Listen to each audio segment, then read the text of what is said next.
Hello दोस्तों, education point India में आप सभी का स्वागत है। तो आज हम पढ़ने जा रहे हैं गांधी जी को बाबा साहेब अम्बेडकर का उत्तर। तो पहले क्या होता है कि गांधी जी ने अछूतों और दलित वर्ग के लिए अपने अखबार हरिजन में कुछ कहा था, जिसका उत्तर बाबा साहेब ने दिया था, जिसकी हमने 2 वीडियो डाल चुके हैं। वीडियो ज़्यादा बड़ी ना हो इसलिए हम इसमें पार्ट वाइज पढ़ रहे हैं। आगे वाले में हम भाग में यही पढ़ेंगे कि बाबा साहेब ने गांधी जी को क्या उत्तर दिया उनके लेख के बारे में। अगर आप हमारे चैनल पे नए हों तो चैनल ज्वाइन ज़रूर कीजिए और कमेंट में एक प्यारा सा जय भीम और लिखिए ताकि आप अपनी उपस्थिति दर्ज करा सको।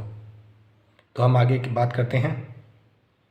कुछ लोग, बाबा साहेब कहते हैं कि कुछ लोग यह सोचते होंगे कि महात्मा जी के विचारों में काफ़ी प्रगति हो चुकी है, क्योंकि अब वह जाति में नहीं बल्कि सिर्फ वर्ण व्यवस्था में विश्वास करते हैं।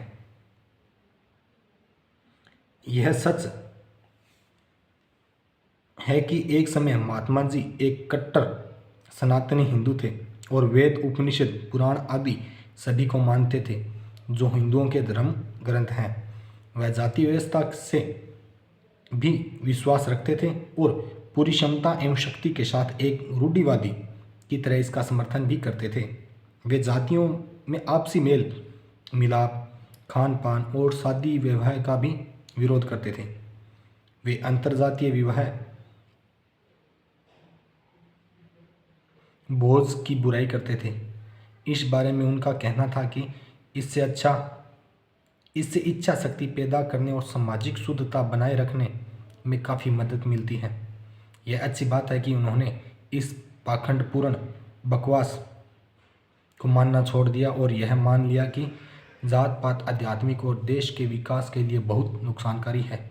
हो सकता है कि उनके पुत्र का अपनी जाति से बाहर शादी करना इन्हीं विचारों के परिवर्तन के कारण हुआ था।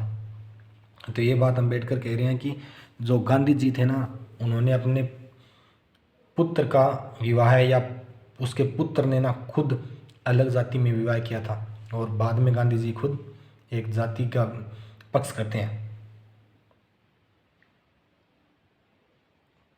विचारों में परिवर्तन के कारण हुआ, लेकिन क्या महात्मा गांधी ने वास्तविक में कुछ प्रगति की है? महात्मा जिस वर्ण के पक्ष में है उनका स्वरूप क्या है? क्या वह स्वामी दयानंद सरस्वती या उनके आर्य समाजी अनुयायियों द्वारा प्रचलित की जाने वाली वर्ण की वैधानिक अवधारणा है? वेद में वर्ण की धारणा का सार यह है कि व्यक्ति वह व्यवसाय अपनाए जो उसकी क्षमता और स्वाभाविक योग्यता के अनुरूप हो। वर्ण के संबंध में महात्मा जी के सिद्धांत के विचार का सार यह है कि व्यक्ति की प्राकृतिक स्वाभाविक क्षमता या रुचि की बजाय अपना पृथक व्यवसाय करना चाहिए। महात्मा जी के विचारों के अनुसार जाति और वर्ण में क्या फ़र्क है? मुझे तो कोई खास फर्क दिखाई नहीं देता। उनके अनुसार तो वर्ण ही जाति का दूसरा नाम हो सकता है। उनका इसका मतलब यह है कि दोनों का सार एक ही है, यानी पृथक व्यवसाय किया जाए। विचारों में आगे की ओर प्रगति करना तो दूर, महात्मा जी तो उल्टा पीछे चले गए। अवधारणा बिठाने की कोशिश करके उन्होंने एक महत्वपूर्ण बात को हास्यास्पद बना दिया है। मैं अपने भाषण में दिए गए कारणों के आधार पर वैदिक वर्ण व्यवस्था को रद्द करता हूँ। वहीं मैं यह स्वीकार करता हूँ कि वर्ण के वैदिक सिद्धांत के स्वामी दयानंद और कुछ अन्य लोगों के बारे में की गई व्याख्या समझ में आने लायक और अनाक्रामक है। यह व्याख्या किसी व्यक्ति का समाज में स्थान तय करने के लिए जन्म को निर्णायक मानने के लिए सिद्धांत को स्वीकार करती है। वर्ण के संबंध में महात्मा जी का दृष्टिकोण न केवल वैदिक वर्ण की खिल्ली उड़ाकर बेहुदा बना देता है, बल्कि यह वर्ण को घृणास्पद भी बना देता है। वर्ण और जाति दो अलग अलग विचार हैं। वर्ण व्यक्ति की योग्यता पर आधारित है, जबकि जाति व्यक्ति के जन्म पर आधारित है। दोनों ठीक उसी प्रकार से अलग हैं जैसे पनीर और चौक असल में दोनों एक दूसरे के उल्टे हैं। यदि महात्मा जी हर क्षत्रिय पुरुष को अपने पैतृक व्यवसाय को अपनाने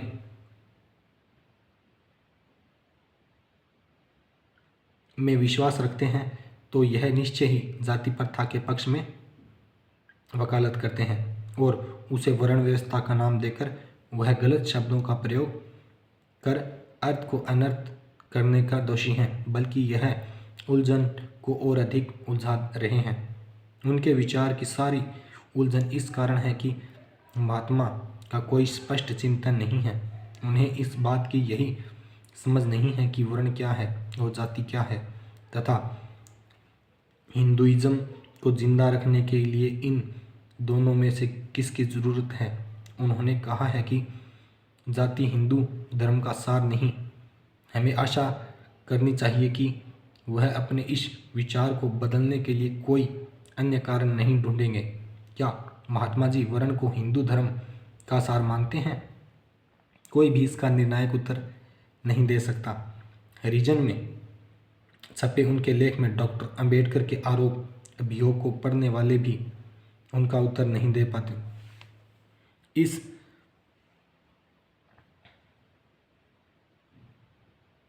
उस लेख में वह यह नहीं लिखते हैं कि वर्ण का सिद्धांत हिंदुइज्म का आवश्यक भाग है। वर्ण को हिंदू धर्म का सार कहने के बजाय वह कहते हैं कि हिंदू धर्म का सार सत्य की ओर केवल एक ईश्वर का रूप मानता है और मानव परिवार के कानून के तौर पर अहिंसा को दृढ़ता से स्थापित करता है।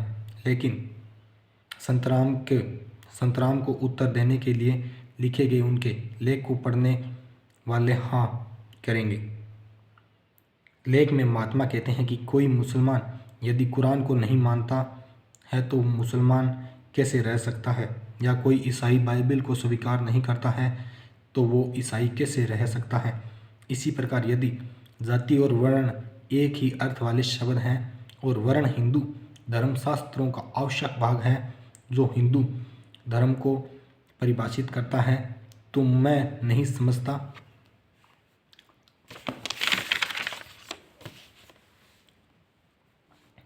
कि कोई व्यक्ति जाति वर्ण को नहीं मानता है तो वह अपने को हिंदू कैसे कह सकता है। यह छल कपट का टालमटोल क्यों? महात्मा जी क्यों चिड़ा हिचकिचा रहे हैं? आखिर वह किसको तुष्ट और प्रसन्न करना चाहते हैं? क्या संत गांधी जी सत्य को जानने में असफल रहे हैं? क्या राजनीतिक गांधी संत गांधी के मार्ग में रुकावट है? दरअसल महात्मा जी दो वजह से इस उलझन में फंसे हुए हैं। पहला तो महात्मा का स्वभाव आत्म धोखे या खुदगर्जी के लिए बच्चों वाली सरलता से लगभग हर बात में बच्चों वाली बचकाना देखा जा सकता है। एक बच्चे की तरह वह जिस बात पर विश्वास करना चाहते हैं कर लेते हैं। इसलिए हमें उस समय का इंतज़ार करना पड़ेगा जब वर्ण में विश्वास करना छोड़ नहीं दें, जैसा कि जाति में अपना विश्वास उन्होंने अपनी इच्छा से छोड़ दिया है। उनकी उलझन का दूसरा कारण यह है कि गांधी जी एक साथ दो रोल अदा करना चाहते हैं। महात्मा जी का एक पॉलिटिकल का महात्मा के रूप में वह एक राजनीतिक का अध्यात्म का रंग चढ़ाना चाहते हैं, अर्थात राजनीति का आध्यात्मिकरण करना चाहते हैं। वह इसमें सफल हुए हैं या नहीं, लेकिन पॉलिटिक्स ने उन्हें ज़रूर व्यावसायिक बना दिया है। एक पॉलिटिक्स को मालूम होना चाहिए कि समाज संपूर्ण सत्य को कभी सहन नहीं कर सकता, इसलिए वह खरी बात कभी नहीं कहें। यदि वह संपूर्ण सत्य बोलता है तो उसकी पॉलिटिक्स के लिए नुकसानदायक है। महात्मा जी हमेशा जाति और वर्ण के लिए समर्थक करते हैं, क्योंकि उन्हें बड़ा डर है कि यदि उन्होंने इसका विरोध किया तो पॉलिटिक्स में उनको कोई स्थान नहीं रहेगा। उनकी उलझन का कारण चाहे कुछ भी हो, लेकिन महात्मा जी को यह बात स्पष्ट बता देनी चाहिए कि वर्ण को जाति का नाम देकर उनका प्रचार करके वह अपने आप को ही नहीं बल्कि जनता को भी धोखा दे रहे हैं। महात्मा जी का कहना है कि मैंने अंबेडकर हिंदू और हिंदू धर्म को परखने के लिए जो मापदंड बनाए हैं वह बहुत संख्य हैं और इन मापदंडों पर परखने से आज के सभी धर्मों की मान्यताएं फेल हो जाएगी। वह यह शिकायत सही हो सकती है कि मेरे कसौटी के मापदंड ऊंचे हैं, लेकिन सवाल यह है कि क्या वे मापदंड उचित हैं या नहीं। उचित है या नहीं, किसी मानव समूह या उसके धर्म को उसकी सामाजिक आचरण नीति पर आधारित सामाजिक आदर्शों पर परखा जाना चाहिए। यदि किसी धर्म को उसके लोगों की भलाई के लिए अच्छा होना चाहिए तो उसके इनके अलावा कोई अन्य मापदंड व्यर्थ होंगे। इसलिए मैं फिर भी दृढ़ता से कहता हूँ कि जो मापदंड मैंने हिंदुओं और हिंदू धर्म की परीक्षा के लिए प्रयोग किए हैं वे पूरी तरह उचित हैं और मुझे उनके अच्छे कोई मापदंड नज़र नहीं आते। यह निष्कर्ष सही हो सकता है कि यदि मेरे मापदंड लागू किए जाएं तो इस समय के सभी धर्म फेल हो जाएंगे, लेकिन इससे हिंदुओं और हिंदू धर्म के पोषक के रूप में महात्मा जी को इससे अधिक संतोष नहीं मिल सकता जितना एक पागल दूसरे पागल से और एक अपराधी को दूसरे अपराधी से मिलता है। मैं महात्मा जी को विश्वास दिलाता हूँ कि इन्होंने मुझ पर आरोप लगाया कि हिंदुओं और हिंदुओं के प्रति नफरत एवं तिरस्कार की भावनाओं से भरा पड़ा हूँ। यह मुझ में केवल हिंदुओं और हिंदुओं धर्म की असफलताओं के कारण नहीं है। मैं यह अच्छी तरह से जानता हूँ कि दुनिया दोष रहित नहीं है, कई तरह की कमियां से भरी पड़ी है और जो व्यक्ति इसमें जीना चाहता है उसे इन दोषों को भी बर्दाश्त करना होगा। जिस समाज में रहने से मेरी नियति है उसके दोषों और कमियों को बर्दाश्त करने को मैं तैयार हूँ, लेकिन मैं उस समाज में रहना नहीं चाहता जो गलत आदर्शों और पोषण करे या जिसके आदर्श ऊंचे होते हुए भी अपने सामाजिक जीवन में अन्य आदर्शों के अनुसार समाज बनाने के लिए तैयार नहीं हूँ। मैं हिंदू और हिंदू धर्म से सख्त नफरत करता हूँ, तिरस्कार करता हूँ, तो वह इसलिए कि मुझे विश्वास हो गया है कि वह बहुत गलत आदर्शों को स्वीकार कर बढ़ावा देता है, गलत सामाजिक जीवन जीता है। हिंदुओं और हिंदू धर्म में मेरा झगड़ा इनके सामाजिक आचरण एवं कमियों के कारण नहीं, बल्कि यह झगड़ा सिद्धांतों को लेकर है, आदर्शों को लेकर है।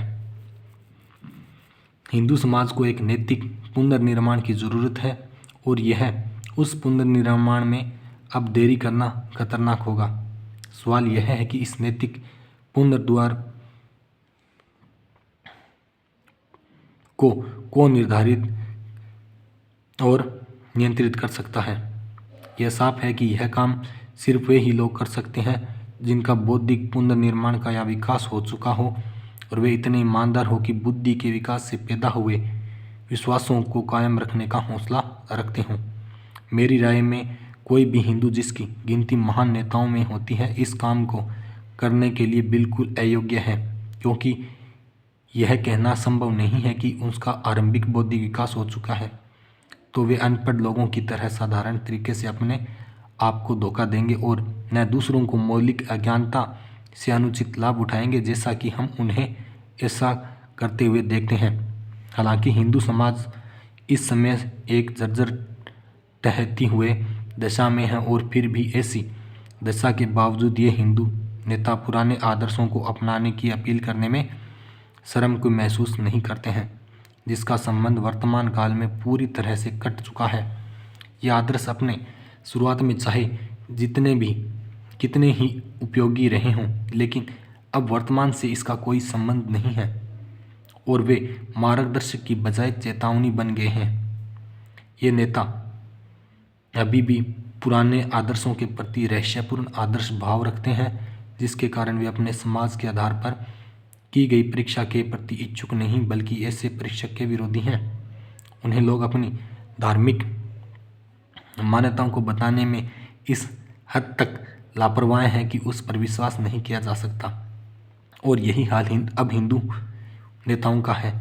इसमें भी बुरी बात नहीं है कि जब कोई इन हिंदू नेताओं को उनके धार्मिक विश्वासों को दूर करने का सुझाव देता है तो वे अपने हिंदू नेताओं को अपने विश्वासों के पक्ष में अनुचित जुनून से भर जाते हैं।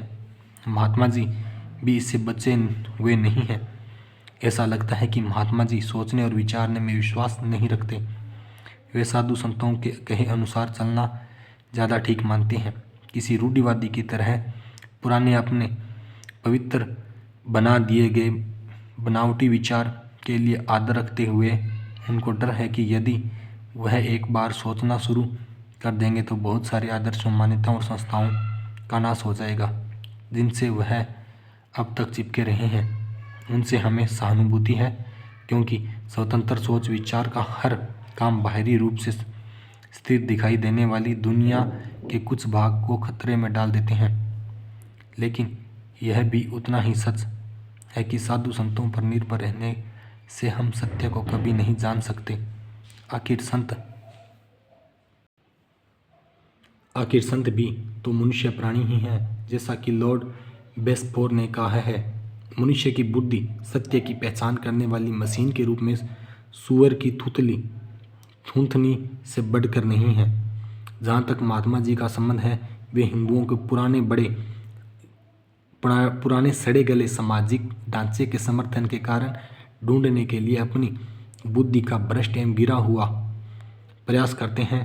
वह इस जाति प्रथा वाले जर्जर ढांचे को सबसे अधिक प्रभावशाली धर्म समर्थक हैं और इस प्रकार वह हिंदुओं को सबसे बड़े दुश्मन हैं। महात्मा जी से अलग ऐसे नेता भी हैं जो सिर्फ विश्वास करने और उन पर चलने से ही संतोष नहीं रखते। वे सोच विचार का भी साहस रखते हैं और अपने विचारों के अनुसार अमल करते हैं। लेकिन जब लोगों को मार्गदर्शन देने की बात आती है तो वे दुर्भाग्य से वे या तो ईमानदारी से दूर भागते हैं या उदासीन हो जाते हैं। लगभग हर ब्राह्मण ने जाति के नियमों को तोड़ा है। जूते बेचने वाले ब्राह्मणों की संख्या पुरोहितों का धंधा करने वाले ब्राह्मणों से अधिक है। ब्राह्मणों ने न केवल अपने पैतृक व्यवसाय पुरोहिताई को छोड़ दिया है, बल्कि उन्होंने अब ऐसे पैसे अपना लिए हैं जिनको अपनाने के लिए शास्त्रों ने सख्त मना किया है। फिर भी ऐसे कितने ब्राह्मण हैं जो हर दिन जाति के नियम तोड़ते हैं, जाति या शास्त्रों के खिलाफ बोलते हैं को तैयार हैं। यदि सच को सच कहने वाला ईमानदार ब्राह्मण जाति और शास्त्रों के खिलाफ यह प्रचार करता है कि अपनी सामाजिक सोच विचार और नैतिक आत्मचेतना के कारण जाति और सामाजिक शास्त्र में आस्था नहीं रखता, तो उसके खिलाफ बोलने की हिम्मत नहीं कर सकता। तो लाखों ब्राह्मण ऐसे हैं जो हर दिन जाति को तोड़ते हैं और शास्त्रों को पैरों तले रौंदते हैं, लेकिन वे जात पात के सिद्धांतों और शास्त्रों की पवित्रता से सबसे कट्टर समर्थक हैं। आखिर यह दोगलापन क्यों? और वे अच्छी तरह जानते हैं कि यदि लोगों ने जाति प्रथा से जुए को उतार फेंका तो ब्राह्मण वर्ग की सत्ता, शक्ति और प्रतिष्ठा को खतरा बन जाएगा। ब्राह्मण बुद्धिजीवी की सबसे बड़ी बेईमानी है, वह अपने विचार चिंतन के अच्छे परिणामों को आम जनता को देने से इनकार करते हैं। यह सबसे शर्मनाक बात है। मैथ्यू ओनाल्ड ने के शब्द में हिंदू लोग दो दुनिया यानी लोकों के बीच भटक रहे हैं। पहला मृत्यु लोक और दूसरा जिसमें जन्म लेने की शक्ति नहीं है। उन्हें क्या कहना। महात्मा जी को वे हिंदू मार्गदर्शक के लिए प्रार्थना करते हैं। गांधी जी सोच विचार में विश्वास नहीं रखते और ऐसा मार्गदर्शक कर शिक्षा नहीं दे सकते जिसके विषय में यह कहा जा सके कि वह अनुभव की कसौटी पर खरा उतरता है। मार्गदर्शक के लिए आम व्यक्ति जिस बुद्धिजीवी वर्ग के मुँह की तरफ देख रहे हैं, लोगों को सही दिशा की ओर शिक्षा देने के मामले में इतने बेईमान और उदासीन हैं। हम सचमुच एक बड़ी त्रासदी को झेल रहे हैं जिसका अंत बड़ा दुखदायी और इस दुखांत काल या घटना के होते हुए व्यक्ति इससे ज़्यादा कुछ नहीं कर सकता सिवाय इसके कि वह दहाड़ मार कर रोते हुए विलाप करे और कहे, हे हिंदुओं, तुम्हारे नेता ऐसे हैं। Such be the leader on Hindu. तो ये थी बाबा साहेब ने गांधी जी को उत्तर दिया, जो हमने 3 वीडियो के ज़रिए पढ़ा है। तो दोस्तों, आप ये वीडियो ज़रूर देखिएगा, कमेंट कीजिएगा और बताइएगा आपको ये वीडियो कैसी लगी। तो बाबा साहेब से संबंधित सभी प्रकार की जानकारी या जीवन के से संबंधित जुड़ी घटनाओं के जानकारी के लिए आप हमारे चैनल को ज्वाइन कीजिए और ज़्यादा से ज़्यादा वीडियो शेयर कीजिए, लाइक कीजिए, कमेंट कीजिए। मिलते हैं हम ऐसी वीडियो के साथ। तब तक सभी साथियों को जय भीम, जय भारत, जय संविधान, नमो बुद्धाय।